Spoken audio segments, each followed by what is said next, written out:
Hello and welcome to IPCS podcasts. My name is Siddharth Anil Nair. I am currently working at the Southeast Asia Research Program at the Institute of Peace and Conflict Studies. Today we have with us Mr. Yashovardhan Azad with his depth of experience as an IPS officer. He has been the DIG for Bhopal, after which he was appointed the Special Director for the Intelligence Bureau. And most recently and famously, he was also appointed the Central Information Commissioner with over 800 cases under his belt. Today's topic is COVID-19 and law enforcement in India, and Mr. Yashovardhan Azad is the perfect complement to this discussion. Today's podcast is going to be a little more conversational, and hopefully we'll be able to touch upon a wide array of themes within this topic. So unlike other natural disasters, the COVID-19 pandemic has become a veritable test of national state capacity. In that sense, law enforcement around the world, and particularly in India, have had to fill in roles beyond their regular duties, not only presenting the state's authority, but also ensuring that they promote awareness, deter and punish violators, maintain the rules of social distancing and lockdowns. Police personnel in India have had to secure containment zones, trace and monitor potential cases, and simultaneously maintain the free flow of essential goods and services. With such a wide range of roles and duties, law enforcement in India is facing one of its toughest examinations yet. So today's topic will be a little broad, and so please feel free to explore laterals as you see fit. One of the first things that I personally wanted to get into, and I have found very little online, has been the issue of mental health and awareness. So in that question, have adequate contingencies have been put in place to build awareness among police personnel regarding the gravity of the situation, regarding the technical health issues of what COVID-19 actually is. And at the same time, I feel like mental health is also a very important thing to get into. During this era of social distancing and being away from one another, I think it'll be more hard on the police personnel that are on the ground. So what do you think what are the measures that have been put in place within the department to ensure that police personnel are taken care of? Well, you asked two very, very important questions. One is, how exactly are the policemen keeping themselves aware of the situation all the times and keeping themselves on their toes? And secondly, how it is impacting their mental health, which is extremely important. In fact, the latter part, let me tell you, only the other day I read that there are harrowing tales of wives writing to their husbands from Gujarat and other places, to the sub-inspectors and the officers here, to come back and resign from the force. So you can imagine the kind of impact it is there on their minds while they are doing their duties. Now, two parts. The first part is that the police personnel at the higher echelons are taking a lot of care, as I have been able to gather from, say, at least in metros, they're aware. And the police commissioner recently only has sent a detailed guidelines to all the police stations and the officers as to how to take care of not only the COVID cases, but how to take care of the policemen. Now, some of the measures involved are also that there is a special commissioner of police who's looking after the health cases of the policemen, because mind you, I think the numbers have gone up to around 400 or so of people who have already been affected by COVID.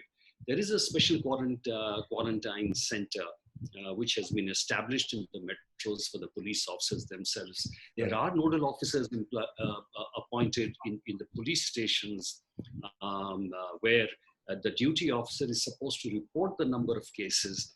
And then there are designated hospitals which are there. And every police station knows about them.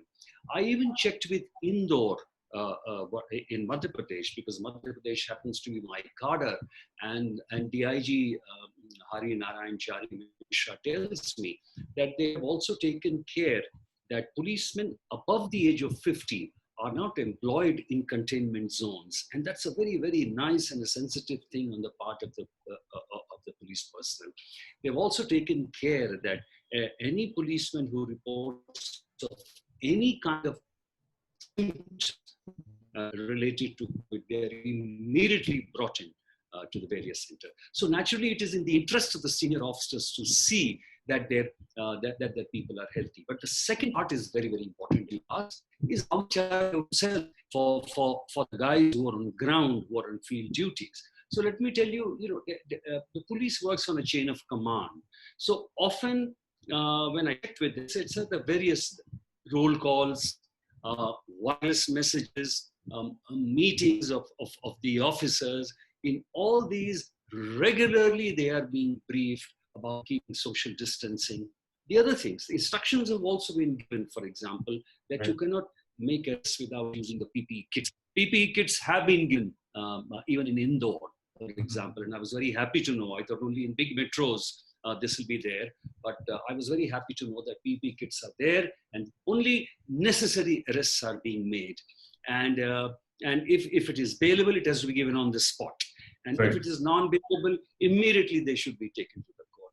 Now, these are something. There are many other things which have to be followed in the police stations also. Meetings, for example, meeting outside, a special room, sanitization, cleanliness, the whole gamut of it. So in a way, I would say that the protocols are there. But mind you, Siddharth, there are occasions when the police is under such a lot of pressure, as you said, you described the whole range of duties, that they might slip up. And this has happened, and you had an unfortunate incident of one Amit Kumar who died in Delhi. If he would have gone to the hospital early, maybe he would have been saved. So on this issue, actually, it's quite interesting because you mentioned that not only metros, police forces within the metros are like responding quickly, have a good feedback mechanism. But just quite recently in parts of the south, particularly Telangana, there are reports coming out saying that it's only a one-way street, right? Senior officials are just giving instructions, telling the policemen on the ground what to do. And unfortunately, feedback in sense of PPEs, routines, the timings, how long they have to be out there, even these tentative lockdowns that suddenly happen. Like, for example, in Karnataka, we've been going through a lockdown one day for a few hours and then suddenly it's off. No one really knows what's going on. So in that sense, I guess the pressure really is being built. So there must be some sort of a contingency to ensure that communication is smooth both ways, right? In a way, Siddharth, you've given a little bit of the answer in your question itself. What happens is that the SOPs are there, the protocols are in place. But for example, as you said in Delhi, there are confusing guidelines. One day you say that the liquor shops are going to be open. And then you have a total number of vents, but you open only 1/3 number of vents. And there are huge, huge lines and queues outside. The police is again brought into this. Now, this is a contingency which nobody, prepares for. Yes, in a particular area, that the liquor shops will open, so you'll have one or two guys who will, look after it. But you don't know that there'll be a veritable jam, and it will be a serious crisis, not only to health, but also to law and order. Yeah. So in this respect, I agree with you that certain protocols just break down. And the physical contact of the police coming in with the air constitutes a big risk. Now, about Telangana, it's unfortunate if it's a one-sided kind of a guideline. The other point, which is very, very critical, as you mentioned, is the number of duty hours. In fact, sensitive leaders, police leaders, are keeping 33% or at least 20% of the force away in a kind of quarantine to be used for special occasions to keep them safe. And that's a very, very important thing. Some of the officers have advised themselves they are on self-quarantine because they realize that they might be asymptomatic because of some contact they had come to while during law and order situations. So these are things which evolve with the leadership. And wherever the leadership has been a little strong, a little sympathetic, they'll be taking a much, much better care. And it cannot be uniform all over. There'll be gaps. Right. And just maybe a little bit about the issue of mental health. I feel like that's something, there are enough and more promotional videos out there showing the lone policeman out there, doing his duty, not getting to visit his family. And one can only imagine what kind of pressure he or she must be going through. And so is mental health something that has either gained a place within our law enforcement structure, within the police force, amongst senior officials? Well, this is something which is worrying the senior officials. And I think the senior echelons all over are a little worried about this, because these kind of tales which are coming, letters coming to the officers to resign, and not being able to see their family, their photographs, as you said, this is making a huge impact.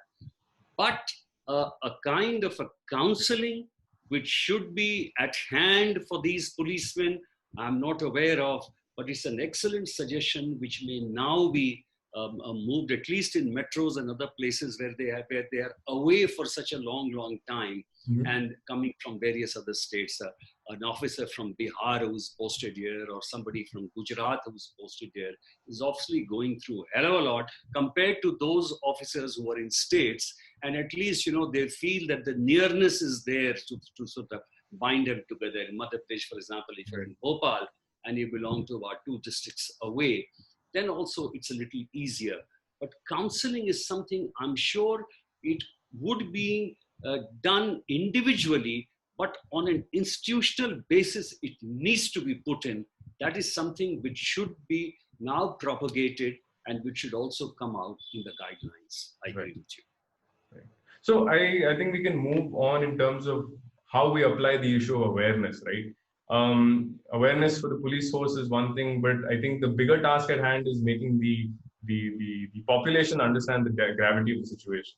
And so what is very interesting is, and again, there's a lot of PR going on right now of policemen wearing helmets, modifying cars and driving them around, doing aartis and so on and so forth.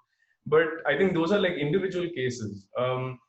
Is there some sort of a national PR policy to ensure so that the policemen have a script at hand or some sort of information at hand that they can impart to people when they're doing containment, quarantine, so on and so forth? No, there is no national kind of an institutional PR which they have to get. You see, police is a state subject. And except for the IPS officers who are rotated all over the countries in their cadre, outside or in other states on national missions or postings, every police is individualistic. It has the state flavor. But one thing is common, as you have seen, that this is not only a PR exercise, but also something which is also self-generated. I think each one of us, within us, these kind of feelings come up. When you see a migrant crossing and suddenly you see a retired Fauji going and distributing 500 rupees on his own, he's not going for any medal or anything like that, but it comes within. And I'm very happy that in most of the cases, whether from Delhi to Punjab to other places, many of these policemen, they're doing it on their own. And of course, one thing is there is that demonstration effect that when you see something good happening on social media, and thanks to the media and thanks to individuals who have been posting these things on the social media, when the policemen see it, and when they see themselves getting praised in some part, they like to emulate in other places. Right. Even the Spanish police, for example, went through battery of their cars, that flashing their lights, and suddenly they stopped in the middle of the street and they danced and sang songs. Maybe they were expressing themselves. It was a kind of a cathartic experience because, the roads were clear, then they were not doing any law and order duties, but this is what they are. This is individually, they are the personalities who would love to sing, dance and do everything, but they have to acquire a different mask while conducting law and order duties. So I would say that the theme is state-wise, but there's a general theme which runs through. It is your evocative manner and of expression of helping people, and I'm very, very happy about it that is being done. So because of the COVID-19 pandemic, a lot of different issues have now become one, right? You have awareness on one side, you have surveillance on one side, you have tracing, contact tracing, healthcare. Eventually they all meld up. And I think one very interesting thing that we get to see today in India is the use of drones in real-time surveillance, right?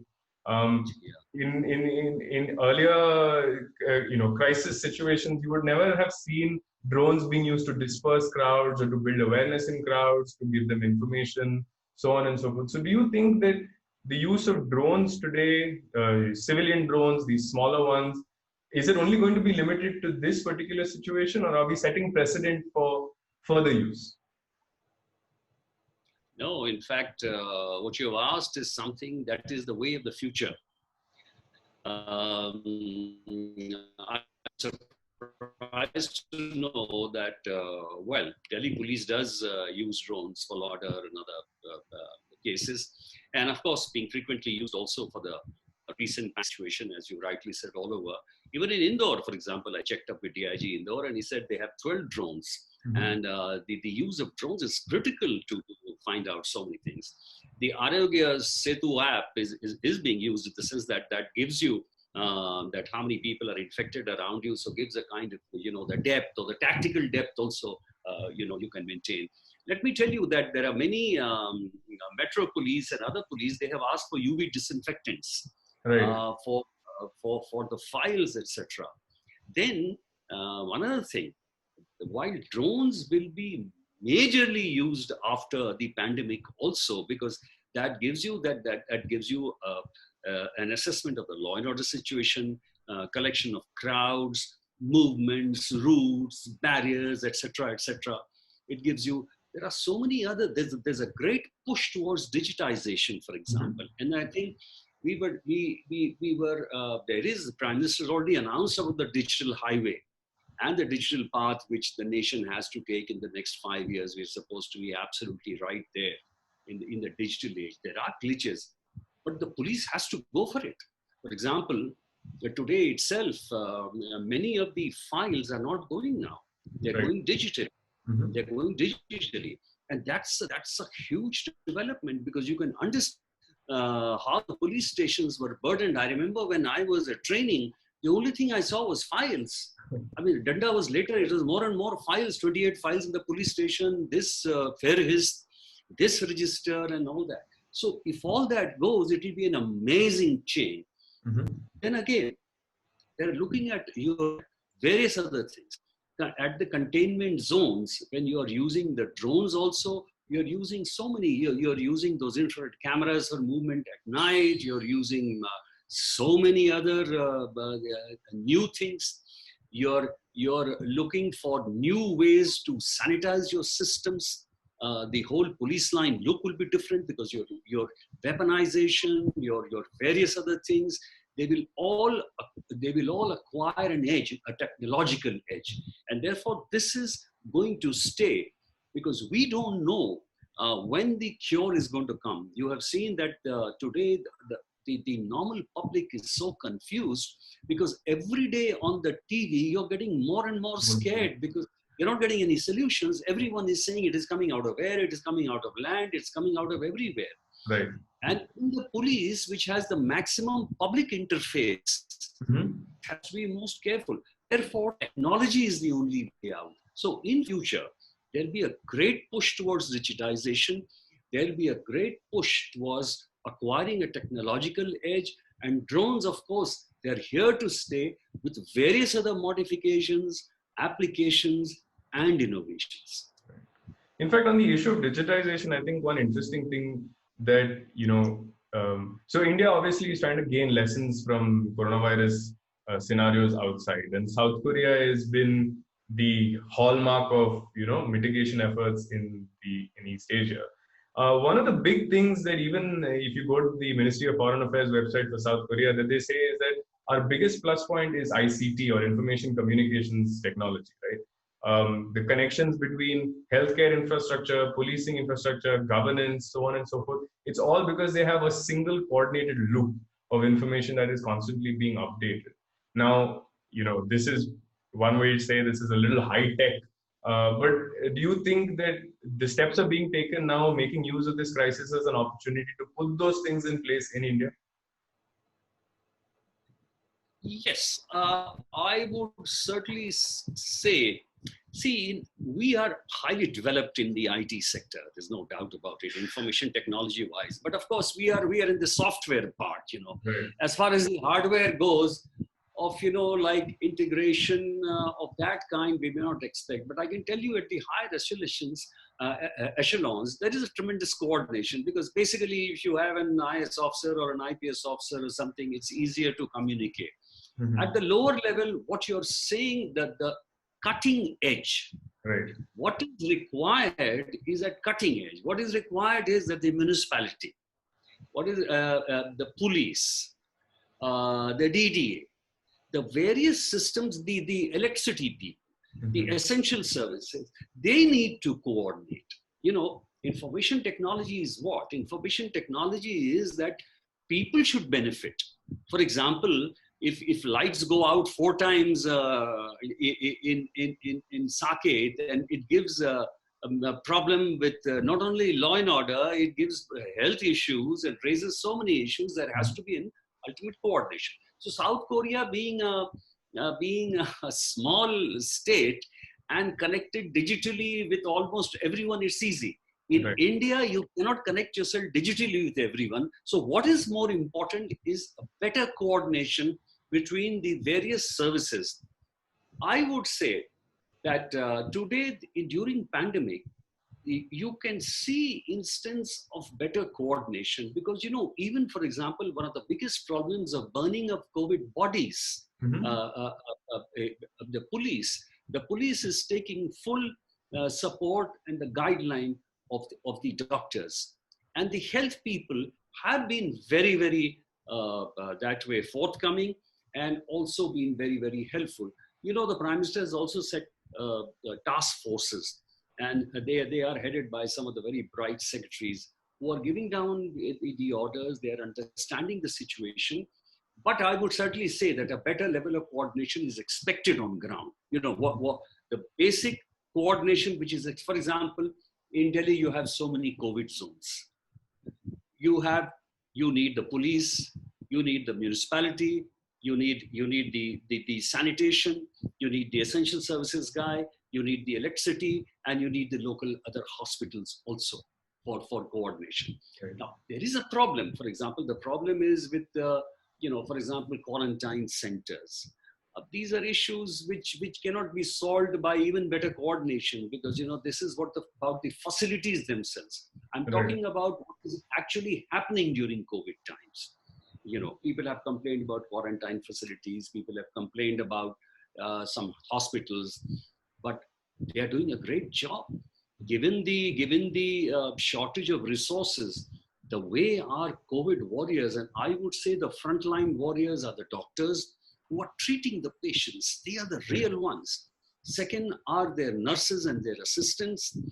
Third are the sanitation guys who are cleaning up the entire mess. And of course, in that second line leadership is with the police, which then has the maximum interface with these people. Right. So yes, there should be coordination, and I think to a large extent it is there. But of course, we can always aspire for a more better coordination, which can come out of more digitization, but then it has to encompass almost the entire length and breadth of your country, which will take a little while. The second question had to do with the issue of, you know, the regular duties, dealing with the crime that happens day in and day out. And generally the consensus, even if you go to the Interpol website, they made the same statement, right? Like, we understand that our ability to operate at the nominal level is no longer there. We need to work together to ensure these, you know, medicinal black market, narcotics, etc. So in your opinion, do you see that there has been some sort of a lapse, or do you know how we are still going about maintaining our regular operations? Well, this is a very important question, that how actually the police work is suffering, the real line of police work which has been hit due to the pandemic, isn't it?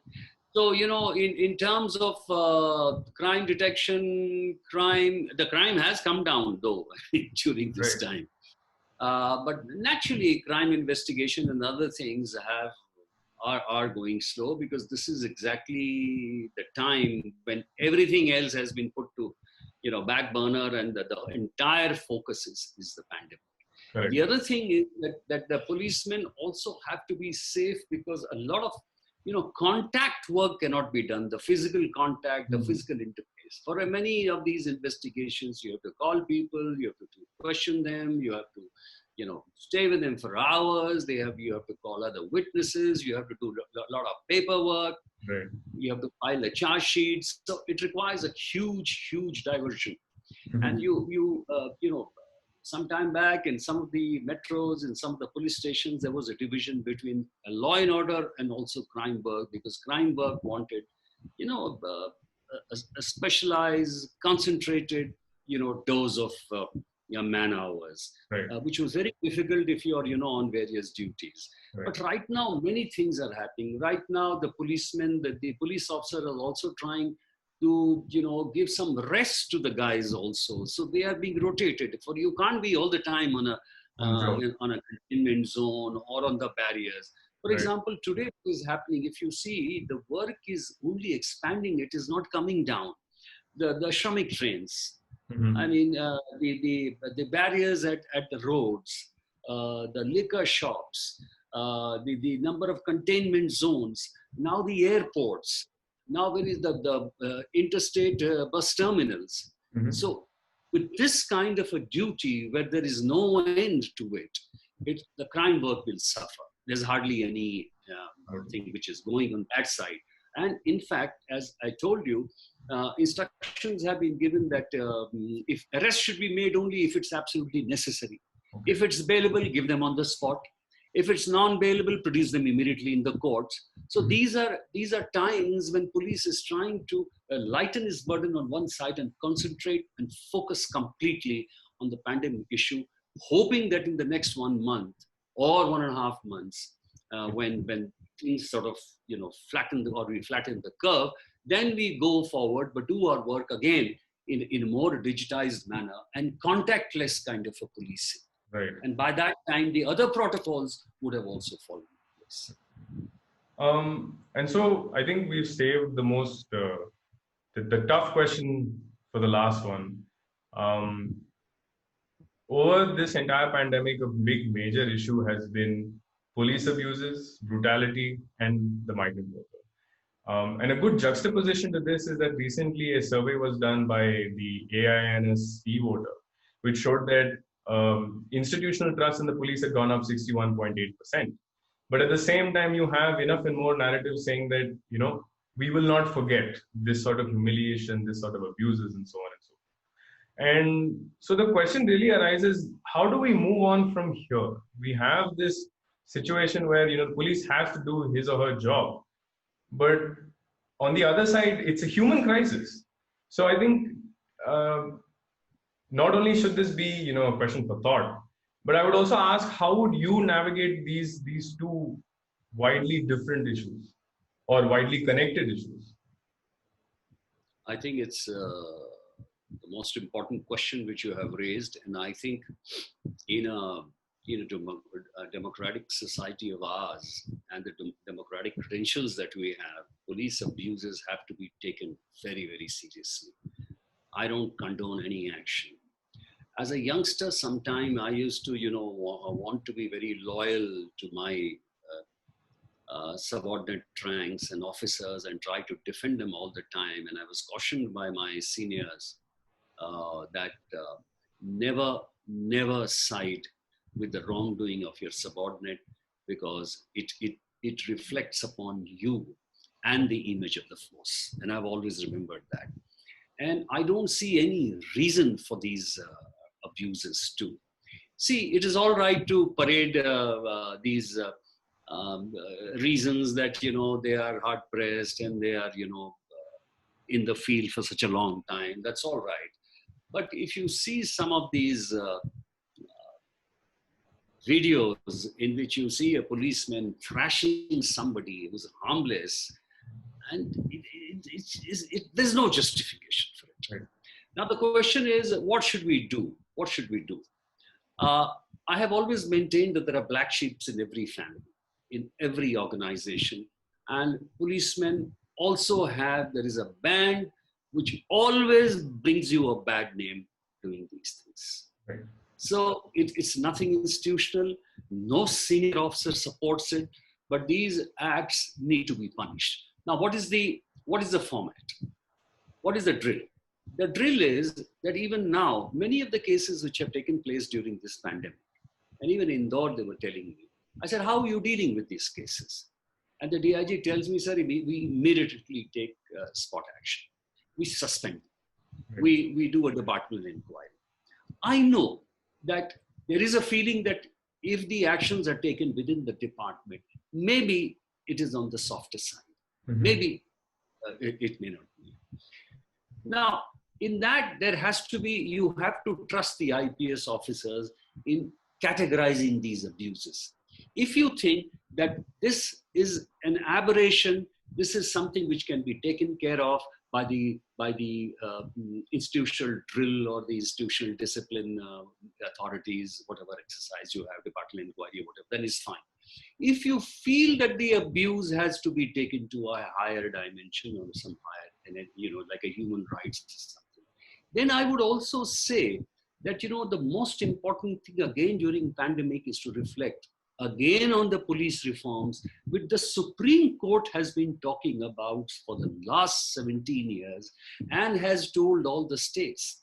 And, unfortunately, Siddharth, the problem is that the political dispensation, the executive, and even the bureaucrats, they don't want any kind of police reforms because they feel police reforms would mean that police will go out of hand. Right. So why do you trust the IPS officers? The IPS officers who come from the UPSC, do you think that there is something ingrained with them that they will be authorizing these kind of abuses, or they'll go independent? Police is not the army. It's firmly been it's a state subject. Right. And so, in police reforms, there are basic 5 suggestions which have been given, which there is a kind of an authority which posts the senior officers. There is a kind of authority which is within the system, which takes care of the postings of the officers. There's a board which is appointed, and it is totally done by the police. And there is also a complaint authority. There is also a complaint authority. So if you think that there is a retired district judge, of course you can make some variations or changes in that, but maybe there is time to look into it very, very seriously. And there is no harm. I don't think anybody would mind that. So I would say that the policemen in the current situation have done extremely well, but the abuses should not go unpunished. Right. And there are 2 ways of dealing with.